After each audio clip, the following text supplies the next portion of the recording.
છોટાઉદેપુર જિલ્લાના કાકડકુંડ ગામના હેમંતભાઈ રાઠવા ગુજરાત સરકારના પશુપાલન ખાતાની દરેક વર્ગના લોકોને પૂરક રોજગારી પૂરી પાડતી 1000 બ્રોઇલર પક્ષી ફાર્મની સ્થાપના માટે સહાય પૂરી પાડતી યોજનાનો લાભ લઈ બ્રોઇલર પક્ષીના ઉછેર અને વેચાણ થકી નિયમિત આવક મેળવી આર્થિક રીતે પગભર બન્યા છે।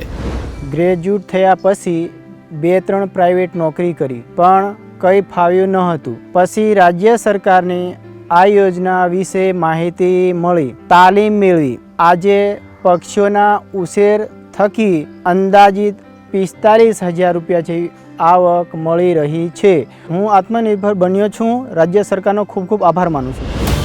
આવી જ રીતે તાપી જિલ્લાના ધામણદેવી ગામના ખેતી અને પશુપાલન કરતા બશીરભાઈ કોંકણીએ પણ 1000 બ્રોઇલર પક્ષી ફાર્મ બનાવ્યું, જેમાંથી સારી આવક મળતા 4500 પક્ષીઓ માટેનું નવું ફાર્મ બનાવ્યું છે। પશુપાલન ખાતાની યોજનાના લાભ થકી અમારો વિકાસ થયો છે।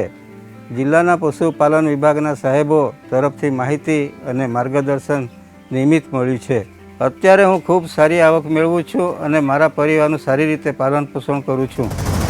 હેમંતભાઈ રાઠવા અને બશીરભાઈ કોંકણી જેવા કેટલાય જરૂરિયાતમંદ લોકોએ 1000 બ્રોઇલર પક્ષી ફાર્મની સ્થાપના માટે સહાય પૂરી પાડતી યોજનાનો લાભ લઈ પોતાનું જીવન સુખમય બનાવ્યું છે।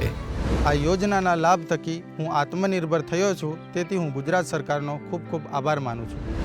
ગુજરાત સરકારની છેવાડાના લોકો પ્રત્યેની સંવેદના આ યોજના થકી નજરે નિહાળી શકાય છે।